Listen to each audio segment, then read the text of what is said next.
বিসমিল্লাহির রহমানির রহিম। বাংলাদেশের সকল কলেজের একাদশ শ্রেণীর শিক্ষার্থীদের জানাচ্ছি আমি আন্তরিক অভিনন্দন ও শুভেচ্ছা অনলাইন ক্লাসে। আমি জি.এম. আওরঙ্গজেব, সহকারী অধ্যাপক, তথ্য ও যোগাযোগ প্রযুক্তি, DRM United ideal college, Kaliganj, Satkhira. পাঠ পরিচিতি। বিষয় তথ্য ও যোগাযোগ প্রযুক্তি। আলোচ্য বিষয় কৃত্রিম বুদ্ধিমত্তা, আর্টিফিশিয়াল ইন্টেলিজেন্স।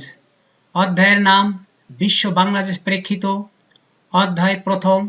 তারিখ 17/1/2021 সাল। ক্লাস 4তম। বিষয় কোড 275। আজকের বিষয়টির পাঠ শেষে আমরা কি শিখব? আজকের বিষয়টির পাঠ শেষে আমরা শিখব যে কৃত্রিম বুদ্ধিমত্তা সম্পর্কে বিশদভাবে ধারণা লাভ করব, বুদ্ধিমান আচরণের স্বাভাবিক গুণ সম্পর্কে জানব, বুদ্ধিমান বা কৃত্রিম বুদ্ধিমত্তা জ্ঞানের ক্ষেত্রসমূহ সম্পর্কে জানব, এক্সপার্ট সিস্টেমের বৈশিষ্ট্য সম্পর্কে জানব, এক্সপার্ট সিস্টেমের সুবিধা সম্পর্কে জানব, এক্সপার্ট সিস্টেমের অসুবিধা বলতে পারবো, এক্সপার্ট সিস্টেমের ব্যবহার বর্ণনা করতে পারবো। কৃত্রিম বুদ্ধিমত্তা। কৃত্রিম বুদ্ধিমত্তা, আর্টিফিশিয়াল ইন্টেলিজেন্স। কম্পিউটারে নিজস্ব কোনো বুদ্ধি নেই, এটি শুধু নিজের কাছে সংরক্ষিত তথ্য এবং প্রোগ্রামের আলোকে কিছু কাজ করতে পারে। কোনো সমস্যার আলোকে নিজে থেকে সিদ্ধান্ত গ্রহণ করতে পারে না। কম্পিউটারে যাতে কোনো সমস্যা দেখা দিলে নিজে থেকে সিদ্ধান্ত নিতে পারে, তার জন্য এর ভিতরে অনেক সমস্যার সমাধান ঢুকিয়ে দেওয়া হয় বা ব্যবস্থা করা হয়। এটিকে বলে কৃত্রিম বুদ্ধিমত্তা বা আর্টিফিশিয়াল ইন্টেলিজেন্স। যদি একটা রোবটের কথা চিন্তা করি, তাহলে রোবটের বুদ্ধি হচ্ছে কৃত্রিম বুদ্ধিমত্তা বা এআই। রোবটের কৃত্রিম বুদ্ধিমত্তা প্রয়োগের ফলে রোবট স্বয়ংক্রিয়ভাবে মানুষের নির্দেশ অনুযায়ী যে কোনো সাধারণ কিংবা মানুষের দুঃসাধ্য যে কোনো কাজ সম্পাদন করতে পারে। এআই বর্তমানে কম্পিউটার বিজ্ঞানের একটি শাখা হিসেবে পরিচিতি লাভ করেছে। এ শাখায় কম্পিউটারকে মানুষের মতো চিন্তাভাবনা করে অসম্পূর্ণ তথ্য ব্যবহার করে পূর্ণাঙ্গ সিদ্ধান্ত পৌঁছাবে, সমস্যা সমাধান করবে, পরিকল্পনা প্রণয়ন করবে। সে বিষয়গুলো নিয়ে ব্যাপকভাবে গবেষণা চলছে। এ কারণেই কম্পিউটারকে প্রোগ্রাম ভিত্তিক যন্ত্র হিসাবে অভিহিত করা হয়। তবে এআই এর জনক হিসেবে চিহ্নিত করা হয় প্রতিভাবান কম্পিউটার বিজ্ঞানী অ্যালান টুরিংকে। তার করা টুরিং টেস্ট এআই এর ভিত্তি স্থাপন করেছেন। 1950 সালে টুরিং তার যুগান্তকারী পরীক্ষাটি প্রকাশ করেন। টুরিং টেস্ট হলো একটি পরীক্ষা যার মাধ্যমে বোঝা যায় কোনো যন্ত্রের চিন্তা করার ক্ষমতা আছে কিনা। এই টেস্টে উত্তরে গেলে উক্ত যন্ত্রটির কৃত্রিম বুদ্ধিমত্তা আছে বলে মনে হয়। তিনি তাত্ত্বিক পদার্থবিজ্ঞানের জনক হিসেবে বেশি সমাদৃত লাভ করেন। প্রোগ্রামিং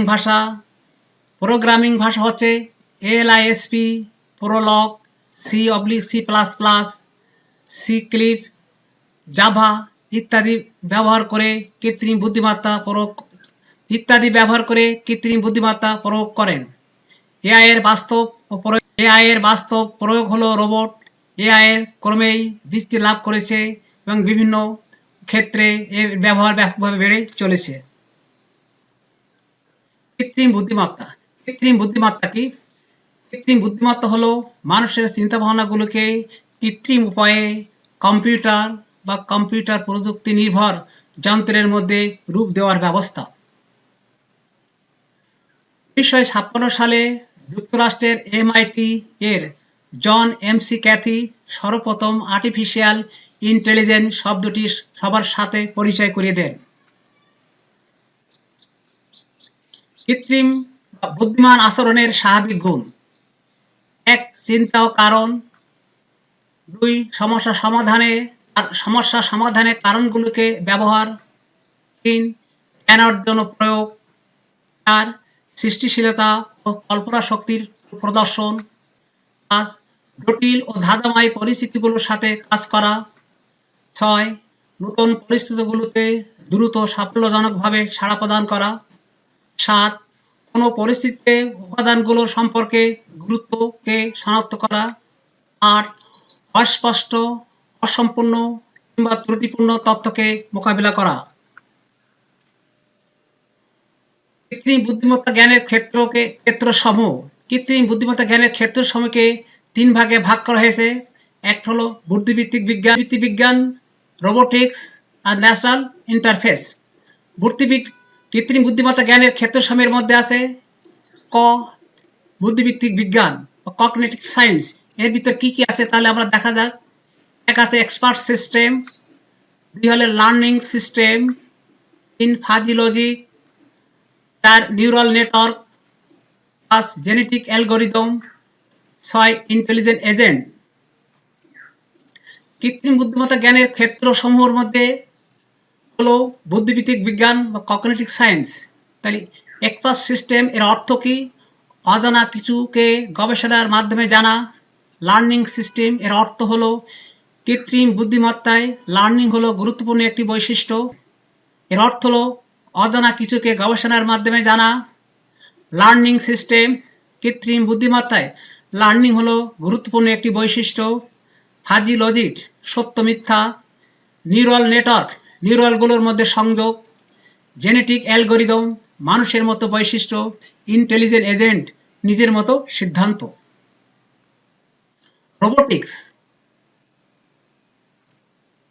রোবোটিক্সের ভিতর আছে ভিজুয়াল পারসেপশন, ট্যাকটিলিটি, ডেক্সটারিটি, লোকোমোশন, নেভিগেশন। তাহলে রোবোটিক্স হলো প্রযুক্তির একটি শাখা। ভার্চুয়াল পারসেপশন এর অর্থ হলো দেখে বুঝতে পারা। ট্যাকটিলিটি এর অর্থ হলো স্পর্শ করে বুঝতে পারা। ডেক্সটিরিটি এর অর্থ হলো নিয়ন্ত্রণ ক্ষমতা। লোকোমোশন দৈহিকভাবে নড়াচড়া করার ক্ষমতা। নেভিগেশন পথ খুঁজে বের করা। ন্যাচারাল ইন্টারফেস এর ভিতর কি আছে তাহলে দেখা যাক। Natural language, speech recognition, multi sensory interface, virtual reality. Natural interface এর ভিতর আছে ন্যাচারাল ল্যাঙ্গুয়েজ এর অর্থ হলো স্বাভাবিক ভাষা বোঝার ক্ষমতা। স্পিচ রেকগনিশন কণ্ঠস্বর বোঝার ক্ষমতা। মাল্টি সেন্সরি ইন্টারফেস বিভিন্ন রকমের স্পর্শ উদ্দীপক। ভার্চুয়াল রিয়েলিটি কল্প বাস্তব। এক্সপার্ট সিস্টেম হলো কম্পিউটার নিয়ন্ত্রিত সিস্টেম যা মানুষের চিন্তাভাবনা করার ক্ষমতা এবং সমস্যা সমাধানের সক্ষমতাকে বোঝায়। এটি মানব মস্তিষ্কের মতো পরিস্থিতি বিশ্লেষণ করে কার্যক্রম পরিচালনা করতে পারে। এক্সপার্ট সিস্টেম এমন একটি সফটওয়্যার যার মাধ্যমে কৃত্রিম বুদ্ধিমত্তাকে কাজে লাগিয়ে কোনো জটিল সমস্যার সমাধান করতে পারে। এটি মানুষের দেওয়া তথ্য, যুক্তি এবং ডাটাবেজের উপর ভিত্তি করে কাজ করে। সেই সরবরাহকৃত তথ্যের উপর ভিত্তি করে এই সিস্টেম প্রয়োজনে সিদ্ধান্ত নিতে পারে। যেমন মাইসিন ও ক্যাডুলাস এর অর্থ হলো চিকিৎসা সংক্রান্ত জটিল সমস্যার সমাধান করা। ডিপ ব্লু এর অর্থ হলো দাবা খেলায় বিচারক হিসাবে ব্যবহৃত হয়। মাইক্সিমে এর অর্থ হলো গাণিতিক সমস্যার সমাধান করা। আরআই এর অর্থ হলো কম্পিউটার ডিজাইন এ ব্যবহৃত হয়। প্রসপেক্টর এর অর্থ হলো খনিজ পদার্থ ও আকরিক অনুসন্ধানের কাজে ব্যবহৃত হয়। এক্সপার্ট সিস্টেমের বৈশিষ্ট্য। এক্সপার্ট সিস্টেম একটি সফটওয়্যার যা কোনো সমস্যার সমাধান করার উদ্যোগ গ্রহণ করে।